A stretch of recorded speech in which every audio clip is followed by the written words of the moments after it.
Jake Donovan pushed open his front door, every muscle in his body begging for rest. Another brutal shift at Wilson Enterprises. Another day of being invisible.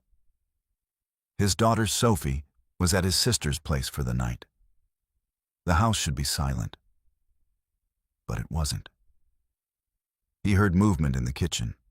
The clink of dishes, water running, footsteps on his tile floor. His pulse kicked up. He moved down the hallway, his work boots heavy against the floor. The kitchen light was on. A woman stood at his sink, her back to him, washing his dishes. She turned, and Jake froze completely. Lara Wilson, the CEO of Wilson Enterprises, his boss's boss's boss. Standing in his kitchen wearing a simple white blouse, her hair falling loose around her shoulders, looking nothing like the untouchable executive he'd only seen from a distance. She looked directly at him, and the expression on her face made his stomach drop. Not surprise, not embarrassment, regret. "Mr. Donovan," she said quietly, setting down a plate. "I know you weren't expecting me." "What?" Jake's throat went dry. "What are you doing in my house?" Lara took a breath, her eyes glistening. "I came here to tell you the truth, about what's really been happening to you at work, about why you've been suffering." She paused, her voice barely steady. "And Jake, what I'm about to tell you will break your heart. Before we continue, let us know in the comment section where in the world you're tuning in from. We love seeing how far our stories reach. And if this story speaks to you, don't forget to like, share, and subscribe." Jake stood there, his mind racing. This had to be some kind of joke, some corporate stunt. But the way she looked at him, like she'd been carrying a weight she couldn't bear anymore, that was real. "How did you even get in here?" His voice came out harder than he intended. "Your landlord gave me the key." Lara wiped her hands on a dish towel, and Jake noticed they were shaking. "I told him it was a company emergency. I'm sorry, I know this is..." "A company emergency?" Jake let out a bitter laugh. "You're the CEO of a multi-million-dollar corporation. You don't do house calls. You don't clean employees' kitchens. So what is this really about?" Lara flinched, but she didn't look away. "You're right. I don't do house calls. I've spent the last 15 years building that company from the ground up, and somewhere along the way, I stopped seeing the people who actually make it run." She gestured toward his small kitchen table. "Please, sit down. I'd rather stand. Jake, it's Mr. Donovan to you." The words came out cold. "You've never spoken to me before today. You walk past me in the halls like I'm furniture, and now you're in my house acting like we're friends?" The silence stretched between them. Lara's composure cracked, just slightly. "You're right," she said softly. "I've been blind. Willfully blind." She pulled out a chair and sat down, her shoulders sagging. 2 days ago, I was going through some files, financial records that didn't add up. I started digging, and what I found..." She looked up at him. "Jake, do you know why you work 16-hour shifts while other technicians work 8? Jake's jaw tightened. "Because David says we're short-staffed." "You're not short-staffed. David's been pocketing the budget for 3 additional technicians for the past 2 years. He's been reporting phantom employees to corporate, collecting their salaries, and making you cover the workload." The words hit Jake like a punch to the gut.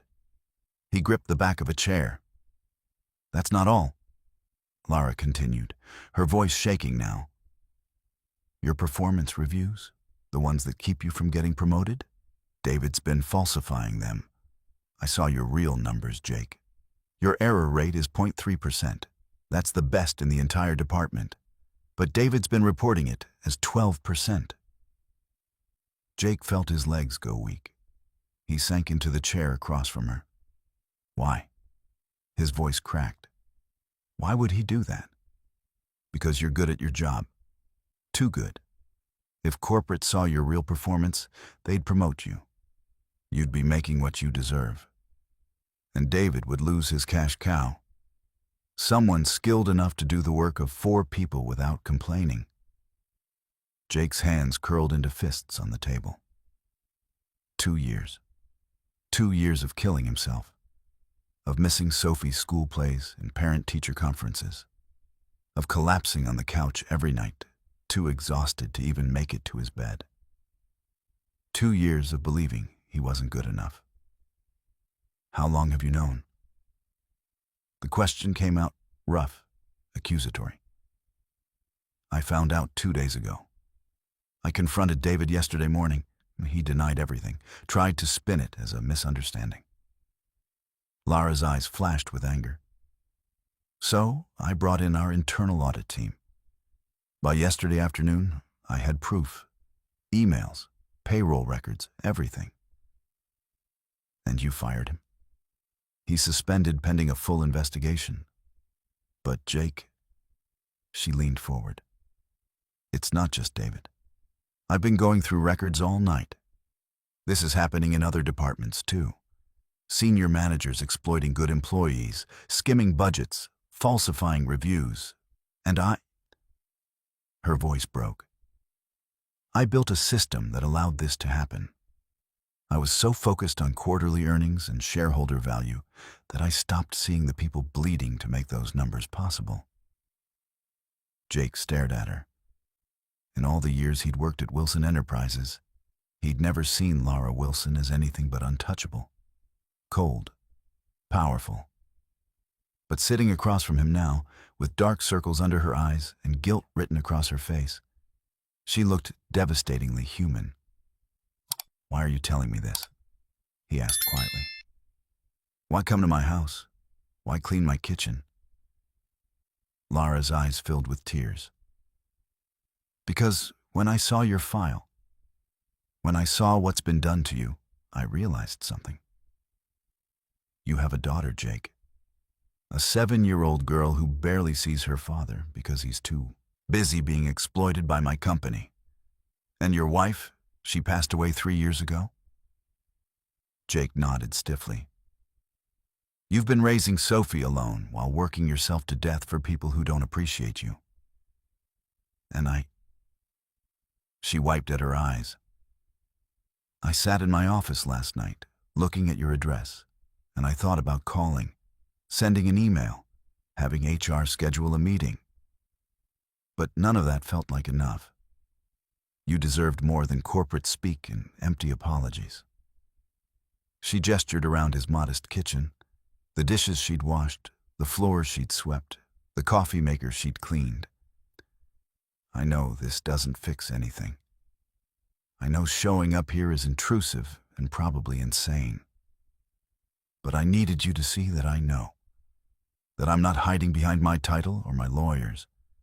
That I'm willing to stand in your kitchen and face what my company has done to you. Jake felt something crack open in his chest. Anger, yes.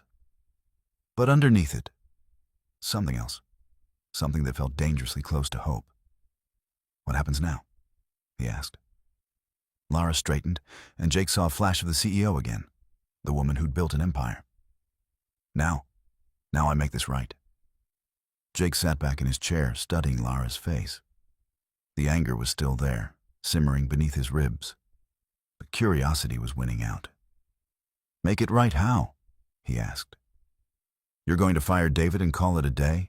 Write me a check and hope I forget about the last 2 years? No. Lara's voice was firm. I'm going to overhaul the entire system. New accountability measures, independent review boards, direct channels for employees to report abuse without fear of retaliation. She paused. And I'm offering you a position, Senior Operations Manager.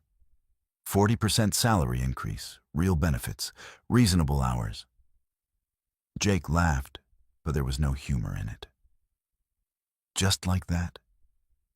wave your magic wand and suddenly I'm management? You've been doing management-level work for 2 years without the title or pay. I'm not doing you a favor, Jake. I'm correcting an injustice. Right. He stood up, pacing to the sink. And what do you get out of this? A feel-good story for the company newsletter? CEO saves struggling single dad? That's not fair, isn't it? Jake turned to face her. You said it yourself. You've been blind to this for years. And now suddenly you care? Forgive me if I'm skeptical about your timing. Lara stood too, her composure slipping. You think I don't know how this looks? You think I'm not disgusted with myself? Her voice rose. I built that company with my own hands. I worked 80-hour weeks. I sacrificed everything, relationships, health, any semblance of a normal life. And for what? So people like David could game the system while people like you suffer? Then why didn't you notice sooner? Because I stopped looking. The words burst out of her. I stopped walking the floors. I stopped talking to people who weren't executives. I convinced myself that if the numbers looked good, everything was fine. But numbers don't show you a man collapsing on his couch every night because he's too exhausted to put his daughter to bed properly. They don't show you someone skipping meals because they're not sure they can afford groceries and rent in the same week. Jake went still. How did you? Your file, your salary versus your expenses. It doesn't take a genius to do the math. Lara's voice softened. Jake, I'm not here because I want to feel better about myself. I'm here because I can't unsee what I saw, and I can't live with myself if I don't try to fix it. The kitchen fell silent except for the hum of the refrigerator. Jake wanted to stay angry. Anger was safe. Anger kept him from hoping, from trusting, from getting hurt again. But something in Lara's eyes, raw and vulnerable and utterly sincere, made it hard to hold on to. I don't need your pity, he said quietly. Good. Because I'm not offering pity, I'm offering respect and a partnership. Lara stepped closer. You know that company inside and out. You know where the problems are because you've lived them. Help me fix this, not just for you, but for everyone else stuck in the same trap. Jake crossed his arms. And if I say no, then you say no. I'll still make the changes. I'll still deal with David and anyone else who's been exploiting my employees. But it won't be as effective without someone who understands what it's really like down there. She met his eyes. I need you, Jake. The company needs you. And whether you believe it or not, I think you need this too. Before Jake could respond, he heard the front door open. Daddy? His heart stopped. Sophie wasn't supposed to be home until tomorrow. Small footsteps padded down the hallway, and then Sophie appeared in the kitchen doorway, still in her pajamas, dragging her stuffed rabbit. His sister Karen appeared behind her, looking apologetic. Sorry, Jake. She woke up with a stomachache and wanted to come home. Sophie's eyes went wide as she spotted Lara. Daddy, who's that? Jake's mind went blank. How did you explain this? This is Mrs. Wilson. She works at my company. Sophie tilted her head, studying Lara with the unfiltered curiosity only a 7-year-old could manage. How come she's here?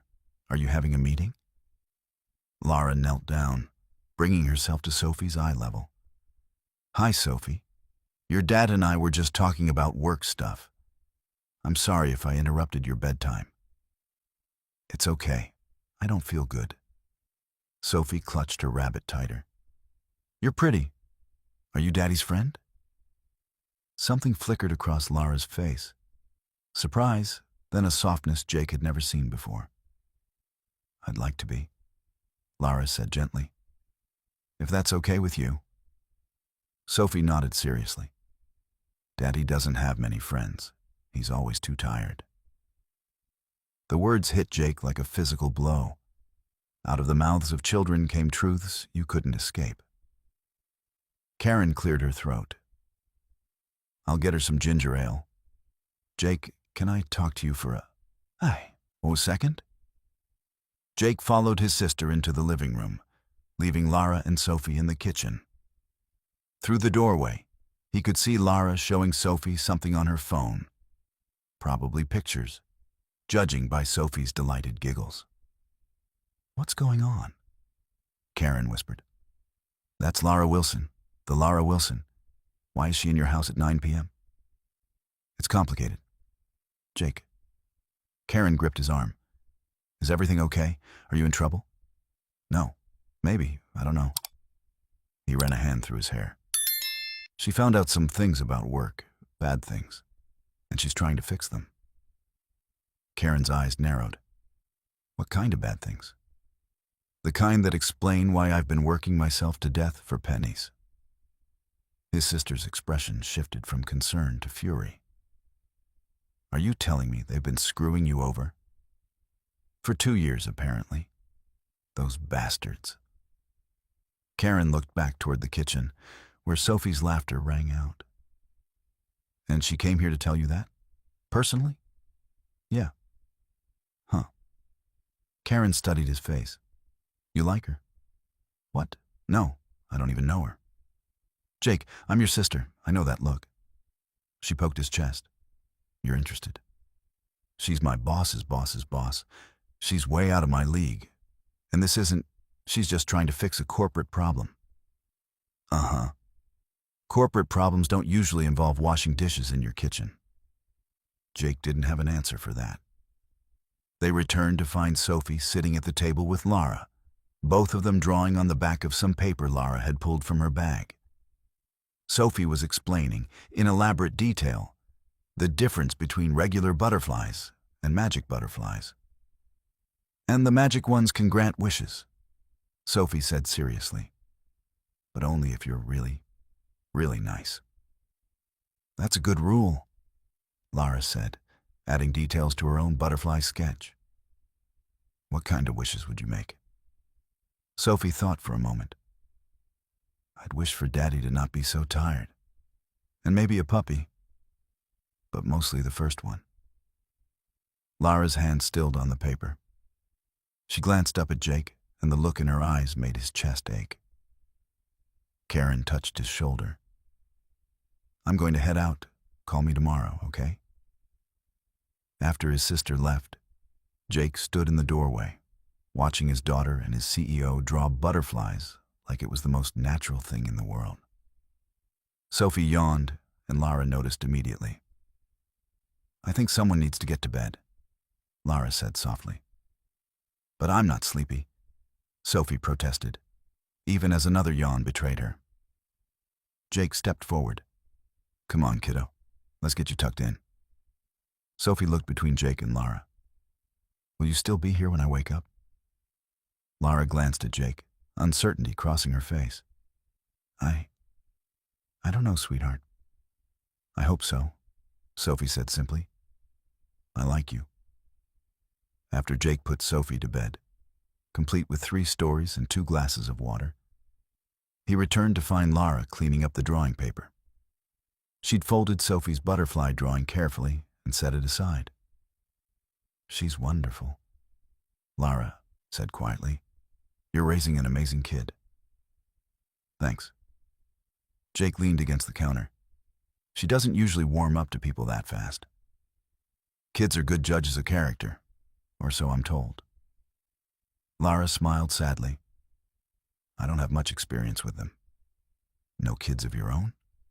No husband, no kids, no life outside work, really. She looked down at her hands.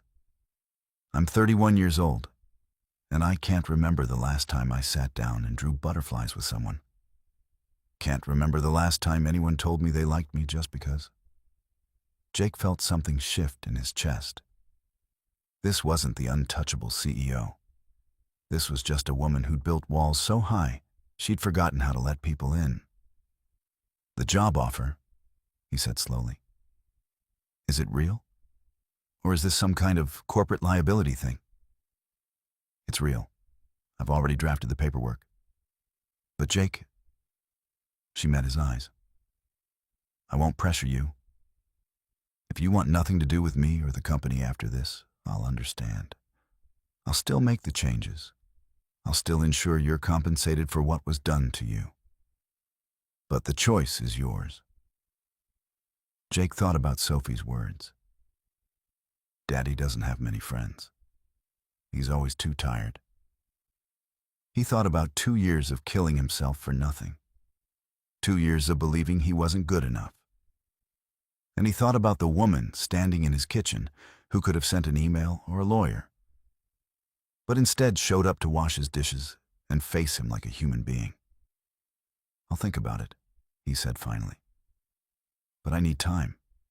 It's a lot. Of course. Lara picked up her purse. Take all the time you need. I'll have HR send over the details of what we're offering. No obligation. She moved toward the door, then paused. Jake, for what it's worth, I meant what I said about needing you. But more than that. She turned back. Thank you for letting me sit with Sophie tonight. I didn't realize how much I'd been missing until I saw it through her eyes. After she left, Jake stood in his quiet kitchen, staring at the butterfly drawing on his table. For the first time in 2 years, he felt something he'd almost forgotten: hope. 3 weeks later, Jake walked through the glass doors of Wilson Enterprises with his new security badge clipped to his shirt: Senior Operations Manager. The title still felt surreal. The changes had started immediately. David was gone. Fired after the full audit revealed he'd stolen over $200,000 in phantom salaries. 2 other department heads had been let go. And Lara had been true to her word. Independent review boards, anonymous reporting channels, company-wide audits. But it was the smaller changes that hit Jake hardest. The break room on the operations floor now had actual coffee, good coffee. The overtime policy had been rewritten, and every technician now had their real performance reviews on file. Jake's first week in management had been overwhelming. Learning new systems, meeting with teams, trying to figure out how to lead people who'd been his peers just days ago. But Lara had been there every step, not hovering, just present, available, real.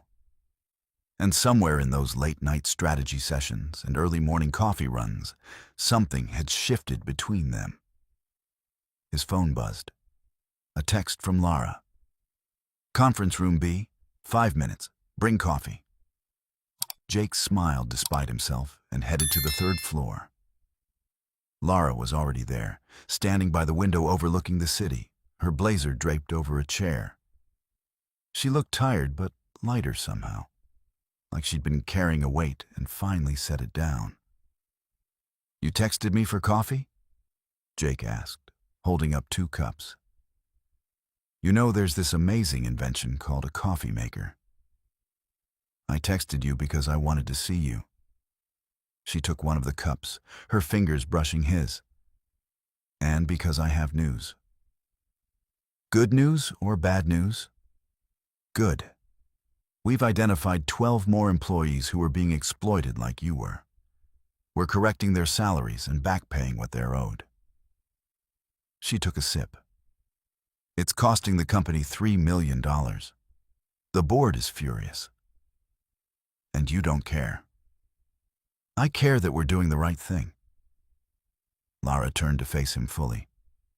The board will get over it, and if they don't, they can find a new CEO. Jake studied her face. You'd really walk away? From the company I built? It would hurt, but yes. Her voice was steady. I'd rather lose the company than lose myself again. I spent 15 years becoming someone I don't recognize. Someone who'd walk past good people suffering and not even notice. She paused, Someone who'd never sit at a kitchen table drawing butterflies with a 7-year-old. Sophie asks about you, almost every day. Something soft crossed Lara's face. Yeah? Yeah. She wants to know when you're coming over again. I keep telling her you're busy, but... Jake set down his coffee. She's not the only one wondering. The air between them shifted, charged with something unspoken. Jake, I know this is complicated. I know there are rules about fraternization and power dynamics and all that corporate stuff. But I can't stop thinking about you. The words came out in a rush. And not as my boss, as the woman who showed up at my house and was brave enough to admit she was wrong, as the person who sat with my daughter and made her laugh, as someone who's trying so damn hard to be better. Lara's eyes glistened. I think about you too. Constantly. About you and Sophie and what it felt like to be in your kitchen that night, feeling more like myself than I have in years. She took a shaky breath. But I'm terrified, Jake. I don't know how to do this. I don't know how to be someone's anything. I've spent my entire adult life alone. So have I. Since my wife died, it's just been me and Sophie. I forgot what it felt like to want something for myself. Jake stepped closer. But then you walked into my life, and suddenly I'm remembering. What if I mess this up? What if I'm too damaged, too focused on work, Then we figure it out together. Jake reached for her hand. I'm not asking for perfect, Lara. I'm just asking for real. She looked down at their joined hands, and a tear slipped down her cheek. Your daughter drew me a butterfly. I know, it's on my fridge. I cried when I got home that night. Cried because I'm 31 years old, and a 7-year-old's drawing made me feel more valued than a decade of board meetings and profit reports. She laughed wetly. How pathetic is that? It's not pathetic. It's human. Jake squeezed her hand. Come to dinner. Tomorrow night. Nothing fancy, just me and Sophie and whatever I can manage to cook without burning. Lara looked up at him, hope and fear warring in her eyes. Are you sure? I'm terrified, but yeah, I'm sure. She nodded, a real smile breaking through. Okay, tomorrow night. The next evening, Jake burned the chicken. Of course he did. He'd been too nervous to focus, too busy making sure the apartment didn't look like a disaster zone. Sophie had helped, which meant her toys were now neatly organized in somewhat chaotic piles. When the doorbell rang at 6:30, Sophie sprinted for the door. I'll get it! I'll get it! Jake caught her before she could yank the door open. Easy, kiddo. Let's use our manners, remember? Sophie nodded seriously and opened the door with exaggerated care. Lara stood there in jeans and a soft sweater, holding a bakery box and looking just as nervous as Jake felt. Hi, Sophie. You came. Sophie threw her arms around Lara's waist. Daddy said you might be too busy, but you came. Lara's eyes met Jake's over Sophie's head, shimmering with emotion. I wouldn't miss it for anything.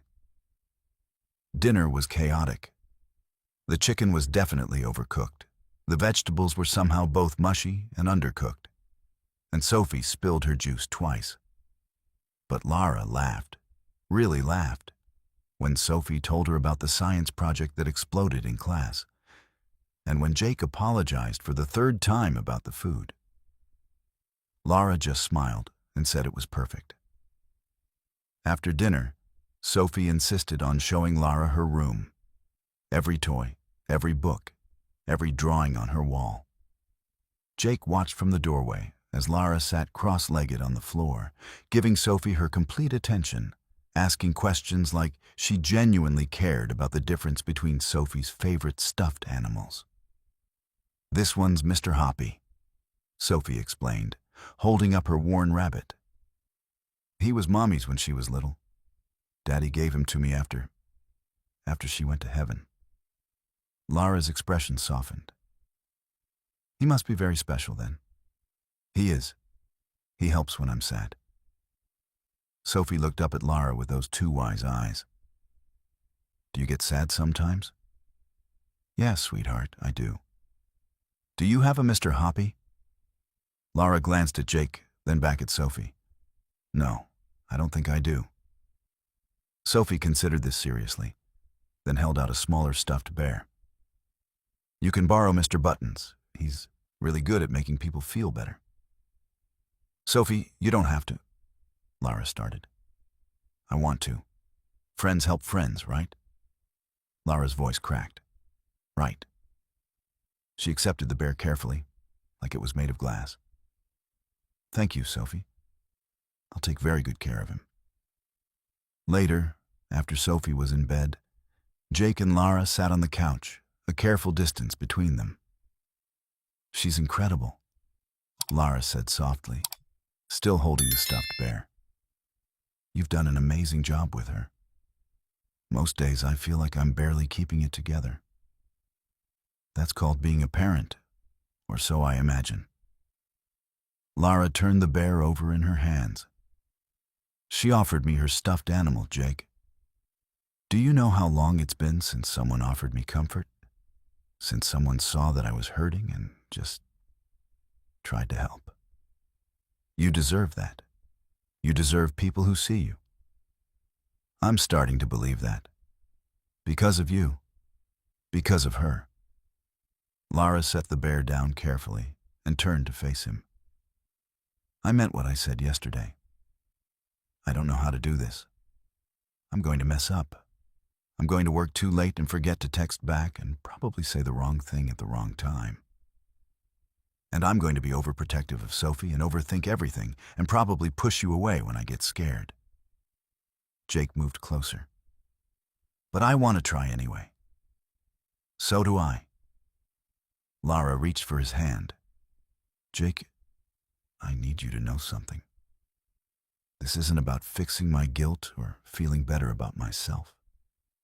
When I look at you, when I'm with you and Sophie, I feel like I'm finally becoming the person I was supposed to be all along. Jake lifted her hand to his lips, pressing a gentle kiss to her knuckles. Stay, he whispered. Not tonight, I know it's too soon. But stay in our lives. Be part of this, whatever this becomes. Lara's answer was to lean in and kiss him, soft and tentative and full of promise. When they pulled apart, she rested her forehead against his. I'm all in, Jake. Terrified, but all in. Over the next few months, Lara became a constant presence in their lives. Sunday morning pancakes, Sophie's soccer games, late-night talks after Sophie was asleep. It wasn't always smooth. There were arguments about work-life balance, moments when Lara's instinct to control everything clashed with Jake's fierce independence. But they worked through it, learning each other's patterns, building something real. 6 months after that first night, Jake came home to find Lara and Sophie in the kitchen, frosting cupcakes. Lara had flour on her nose, and Sophie was covered in sprinkles. What's all this? Jake asked. We made cupcakes, Sophie announced. Lara taught me how to make the frosting swirl. She's a natural, Lara said, smiling at Sophie with such open affection that Jake's heart ached. After Sophie went to bed, Jake and Lara cleaned the kitchen together, moving around each other with the easy familiarity of people who'd done this 100 times. She asked me something today, Lara said quietly, scrubbing frosting off the counter. Yeah? What's that? She asked if I was going to be her new mom. Jake's hand stilled in the soapy water. What did you say? I told her that I loved being part of her life and that families can look lots of different ways. Lara set down the cloth and turned to face him. But Jake, I wanted to say yes. I wanted to tell her that there's nothing I want more than to be part of this family. And that terrified me. Jake dried his hands and pulled her close. Why did it terrify you? Because I've never wanted anything this much. Because the thought of losing this, losing you and Sophie, is unbearable. And because she looked up at him, vulnerable and open. Because I'm in love with you, and I don't know what to do with that. Jake's breath caught. You love me? Completely. Terrifyingly. Absolutely. Lara's hands fisted in his shirt. I love your terrible cooking and the way you put Sophie first in everything, and how hard you fight for what's right. I love who I am when I'm with you. I love the family we're building. Jake kissed her then, deep and sure, pouring everything he felt into it. When they broke apart, he pressed his forehead to hers. I love you too. I think I started falling for you that first night, when you stood in my kitchen and let yourself be vulnerable, when you chose honesty over pride. He cupped her face. You've changed my life, Lara. Both our lives. So what do we do now? Jake smiled. Now, we keep building, one day at a time, one burned dinner at a time, one butterfly drawing at a time. Lara laughed, the sound full of joy and relief. I can do that. From down the hall came Sophie's sleepy voice. Are you guys being mushy? I can hear you being mushy. They broke apart, laughing. Lara called back. Go to sleep, sweetheart. Okay, but Lara? Yeah? I love you. Lara's eyes filled with tears. She looked at Jake, who nodded encouragingly, then called back, I love you too, Sophie. That night, as they sat together on the couch, Lara's head on Jake's shoulder, Jake thought about how far they'd come, from that shocking first night to this moment of quiet peace, from isolation to connection, from surviving to actually living. Thank you, Lara whispered. For what? For letting me in, for trusting me when I didn't deserve it, for showing me what actually matters. She laced her fingers through his. For teaching me that success isn't about what you build, it's about who you build it with. Jake kissed the top of her head, breathing in the moment, his daughter asleep down the hall, the woman he loved beside him, a future that finally felt full of possibility instead of just survival. Sometimes life surprised you. Sometimes your CEO showed up in your kitchen and changed everything. And sometimes, if you were brave enough to let the walls down and trust in the impossible, you found exactly what you'd been missing all along. A family, a partner, a home. Not perfect, but real. And that was more than enough.